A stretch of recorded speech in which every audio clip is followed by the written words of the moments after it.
Viewers, ভিডিওতে যাকে আপনারা দেখছেন ইনার বেলস পালসি হয়েছে ঠান্ডা লাগার কারণে এবং অতিরিক্ত ফ্রিজের জিনিস খাওয়ার ফলে ইনার বেলস পালসি হয়ে যাওয়াতে এই বাচ্চাটি চোখ দিয়ে তাকাতে পারতো না, চোখ দিয়ে সমানে জল পড়তো, মুখ বেঁকে গেছিলো এবং মুখ দিয়ে কিছু খেতেও পারতো না এবং প্রচণ্ড যন্ত্রণা হতো। বর্তমানে ফিজিওথেরাপি ট্রিটমেন্টের ফলে দেখুন ইনি কী সুন্দর চোখটাও খুলে তাকাতে পারছে এবং মুখটা দিয়ে কথাও বলতে পারছে এবং নানা রকম এক্সারসাইজও করছে। ফিজিওথেরাপির ট্রিটমেন্ট ১ মাস নেওয়ার ফলে পেশেন্ট কী সুন্দর সুস্থ হয়ে উঠেছে, আপনারা নিজের চোখেই দেখতে পাচ্ছেন। ফিজিওথেরাপি রিলেটেড যে কোনো রিভিউ ভিডিও আমি আমার চ্যানেলে এই কারণেই দিয়ে থাকি যে আমরা কত তাড়াতাড়ি পেশেন্টকে ট্রিট করে কত সুস্থ করে তুলি সেটা সাধারণ মানুষের দেখা উচিত এবং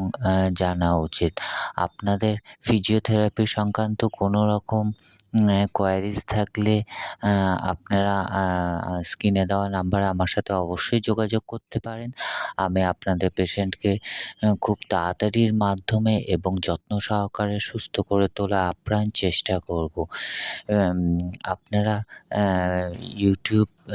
আমার ইউটিউব চ্যানেলটিকে সাবস্ক্রাইব করে দেবেন এবং শেয়ার করে দেবেন। শেয়ার করে দিলে কী হবে, মানুষের কাছে এই ভিডিওটা পৌঁছাতে পারবে এবং তারা এই ভিডিও দেখে অনেকটা উপকার পেতে পারবে। আর ফেসবুক আর ইনস্টাগ্রাম থেকে দেখলে চ্যানেলটিকে আপনারা ফলো করে দেবেন পেজটিকে।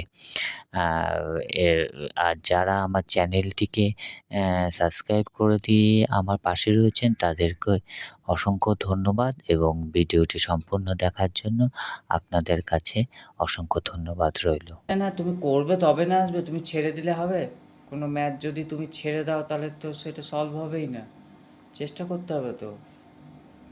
এইদিকে এইদিকে এইদিকে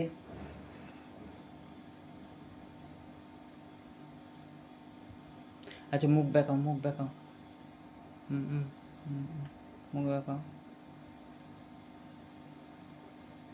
বৌদি এতগুলো এক্সারসাইজ দিলাম, সব আমি ভিডিও করে রাখছি, কিন্তু না এটা বাজাও, বাঁশিটা নাও, যেইভাবে বলেছি সেইভাবে বাজাও, জোরে জোরে। সব শর্ট টাইমের জন্য, জোরে করে লম্বা করে অনেকক্ষণ বাজাও।